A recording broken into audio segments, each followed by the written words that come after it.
But his biggest focus, media coverage and fake news, explaining his firing of his national security advisor and the next stops with the relationship with Russia. The president talked about a lot of other topics as well, and we'll cover those for you too. But this was President Trump sounding a lot like candidate Trump. White House correspondent John Roberts is live on the North Lawn and was in the East Room for that event. Good evening, John. Brett, good evening to you. This was a hastily called news conference. We only got the notification probably about an hour and 15 minutes before the president went on the stage. It was initially to introduce us to Alexandria Acosta, who is the president's replacement nominee to be labor secretary. But it also gave the president a chance to try to change the subject from the terrible headlines that have been dogging him.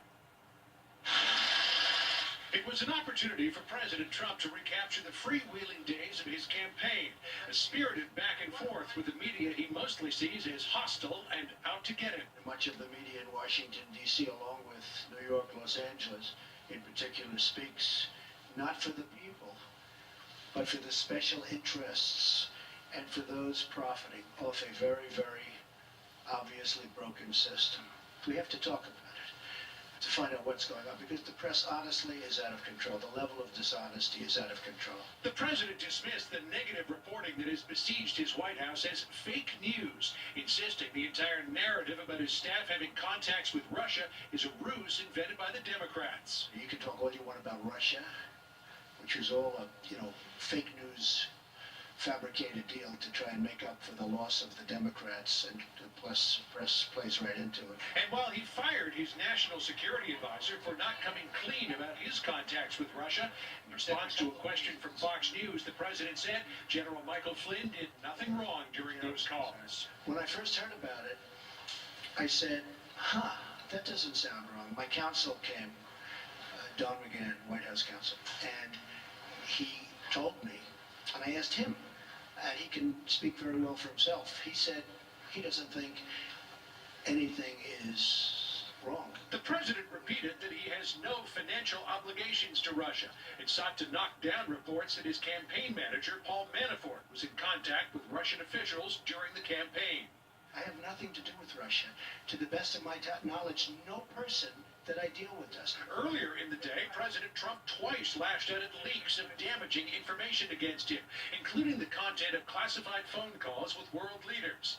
In his press conference, the president revealed he has told the Justice Department to launch a criminal investigation. I've gone to all of the folks in charge of the various agencies, and where I've actually called the Justice Department to look into the leaks. Those are criminal leaks. The president blamed the leaks on fucking holdovers from the Obama administration and complained that while the leaks are real, the news is fake, and that's delaying his agenda. Take a look at Reince. He's working so hard just putting out fires that are fake fires. I mean, they're fake. They're not true. And isn't that a shame? Because he'd rather be working on health care.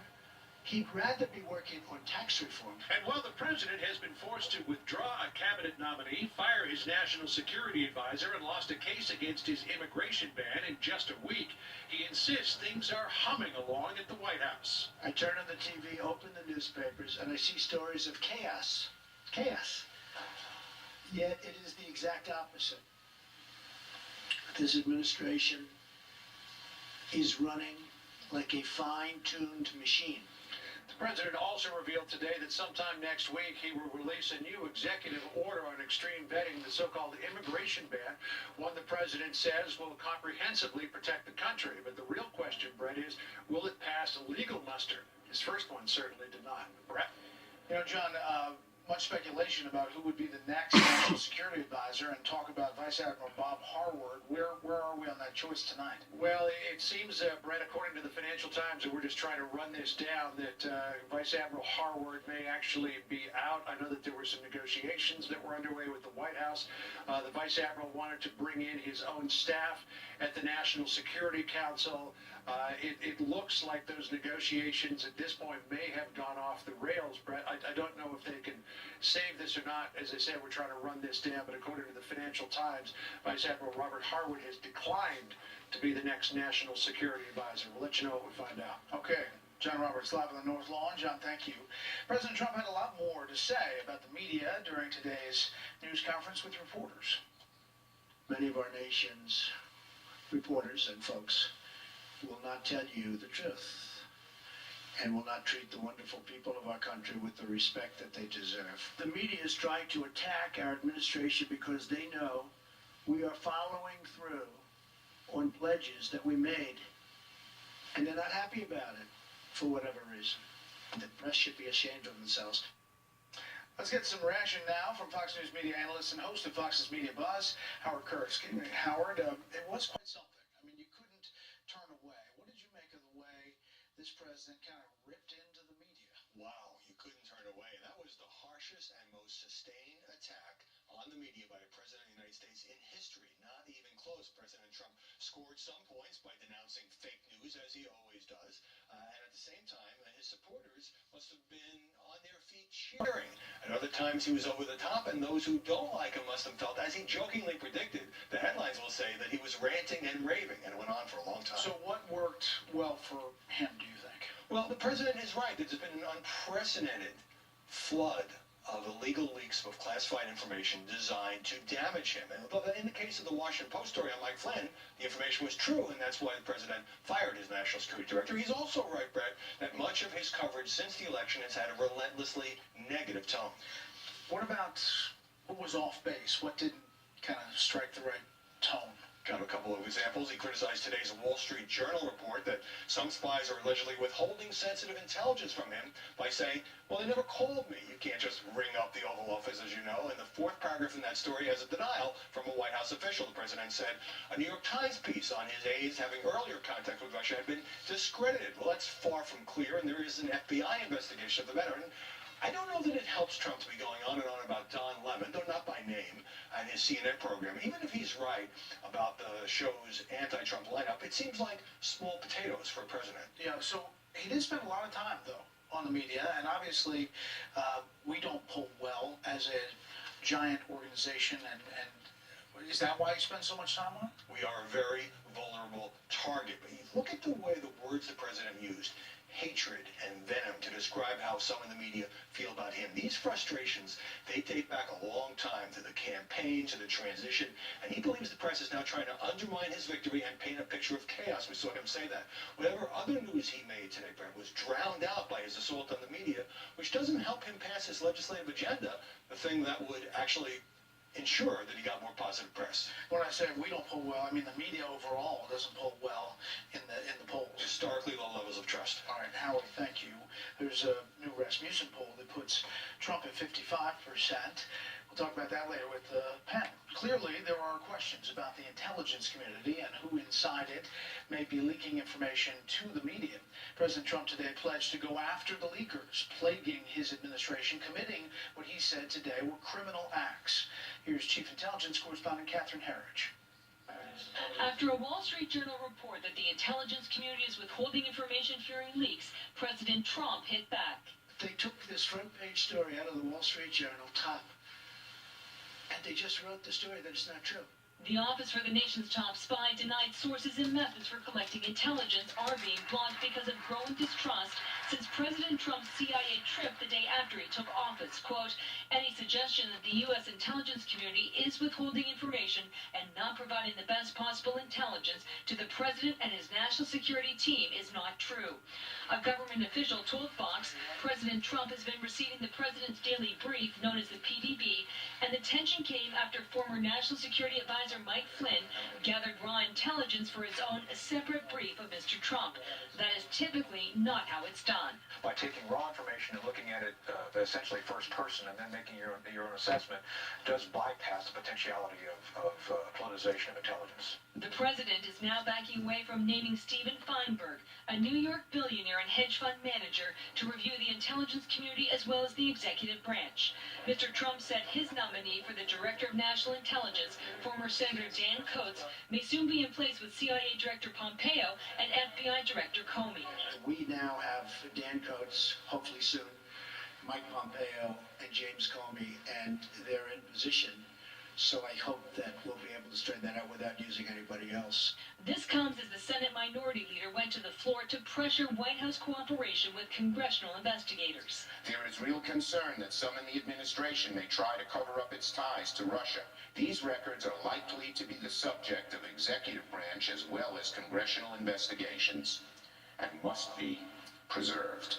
And the Republican chairman of the Senate Intelligence Committee rejected Democrat calls for the Attorney General Jeff Sessions to recuse himself. I'm not sure why you would ask an attorney general not to perform their job. I don't remember anybody asking for Loretta Lynch to recuse herself after she spent time on an airplane with Bill Clinton.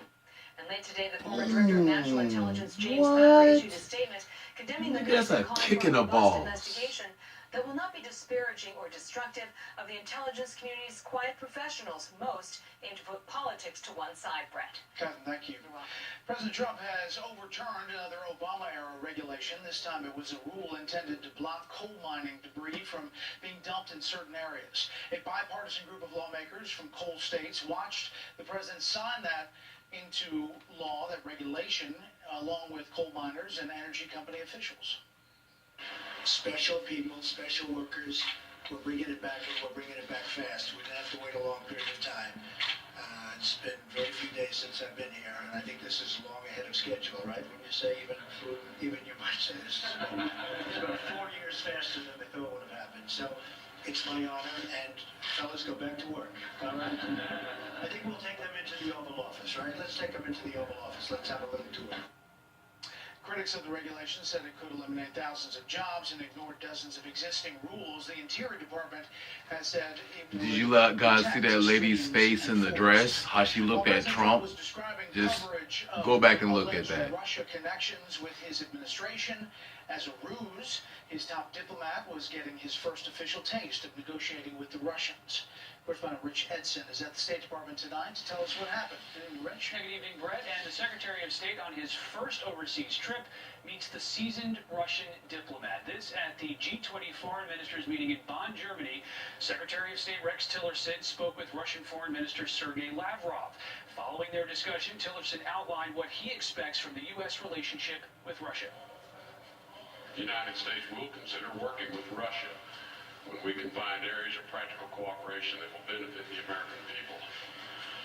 Where we do not see eye to eye, the United States will stand up for the interest and values of America and her allies. Tillerson also pushed Russia to adhere to ceasefire agreements in eastern Ukraine, as the Trump administration has criticized Russia for the surge in fighting there. While the secretary is overseas meeting with his Russian counterpart, his boss, President Trump, also discussed Russia. At a news conference, he said it would be a good thing if the U.S. got along with Russia. When asked about perceived Russian provocations, he noted a Russian spy ship operating in international waters off the U.S. coast and said an aggressive action against it would benefit him politically.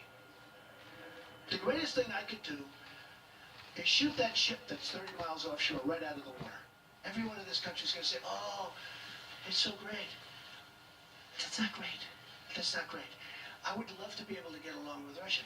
Now, you've had a lot of presidents that haven't taken that tack. There are also reports of discord between the White House, specifically Chief of Staff Reince Priebus, and the Secretary regarding ambassador appointments. In a statement, the two say, quote, "We have a very close relationship and speak often. We have a great system in place to assure mutual agreement on all ambassadorships." Now, a former senior official who has worked on ambassador appointments here at the State Department and at the White House says it is common for White Houses and Secretaries of State to wrestle on ambassador appointments, though he says Secretary of State Rex Tillerson understands that ultimately it is up to the president to decide. Brett? Rich Edson, live at the State Department. Rich, thank you. New efforts have begun by the Trump administration to open avenues to work with Russia on the military front, but the president's defense chief is issuing a warning. National security correspondent Jennifer Griffin is traveling with the Secretary of Defense and reports tonight from Brussels.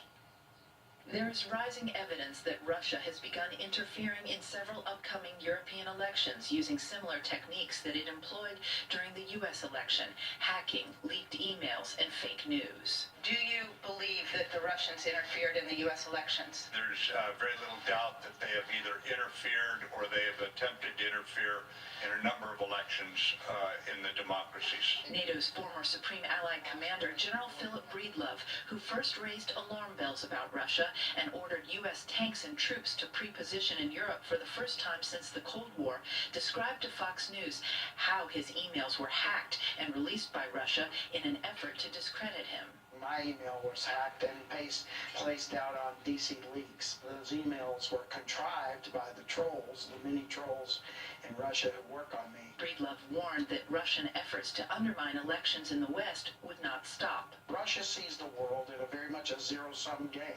The only way that Russia can ascend is if the U.S. declines. They're just trying to discredit our form of democracy. The Pentagon sent the chairman of the Joint Chiefs to Baku today to talk to his Russian counterpart. It's the first meeting between the two since Russia invaded Ukraine 3 years ago. And Russian President Vladimir Putin called for resumed intelligence sharing with U.S. intelligence services. From NATO headquarters in Brussels, Defense Secretary Jim Mattis ruled this out, adding it is premature to talk about cooperating militarily with Moscow. Russia is going to have to prove itself first. Russia's defense minister chastised the U.S. defense secretary, saying if the U.S. thinks it can negotiate from a position of strength, then talks are hopeless. I have no need to respond to the Russian statement at all. NATO has always stood for military strength. Nevertheless, the optics of the president's senior military advisor meeting with his Russian counterpart at this time are awkward, as U.S. lawmakers demand more information about what, if any, contact the Trump campaign had with Russian government officials during the election. Traveling with the defense secretary, Jennifer Griffin, Fox News. Well, that news conference today was chock full. President Trump ripping Democrats for delaying confirmation of his cabinet nominees. He also talked a bit about getting some of his big-ticket items before Congress. Chief Congressional Correspondent Mike Emanuel is live on Capitol Hill tonight with what we're learning. Good evening, Mike. Brett, good evening. President Trump made reference to his legislative agenda: tax reform, health care, and war. Vice President Mike Pence has been a regular here on Capitol Hill, meeting with leadership and also rank-and-file members on those issues and others. On tax reform, there is some discomfort with some Senate Republicans on a border adjustment-type tax, which is part of the House plan. The Trump administration and its Republican allies have expressed some frustration with the pace of cabinet confirmations. Today, South Carolina Congressman Mick Mulvaney was confirmed by the Senate to lead the Office of Management and Budget, or OMB. The vote was 51 to 49 along party lines, with Senate Armed Services Chairman John McCain voting against Mulvaney. McCain explained his opposition ahead of the vote. Congressman Mulvaney has spent his last 6 years in the House of Representatives pitting the national debt against our military. He authored and supported amendments to cut national defense funding year after year after year. Scott Pruitt's nomination to be the next administrator of the Environmental Protection Agency, or EPA, passed a procedural hurdle. The vote was 54 to 46, with all Republicans and 2 Democrats supporting Pruitt. Maine Republican Susan Collins is opposed to Pruitt but supported proceeding. And Democrats Heidi Heitkamp of North Dakota and West Virginia's Joe Manchin were also in favor. Senate Majority Leader Mitch McConnell made this pitch for the EPA nominee.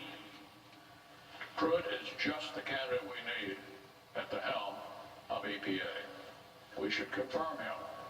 Doing so will represent another positive change in Washington that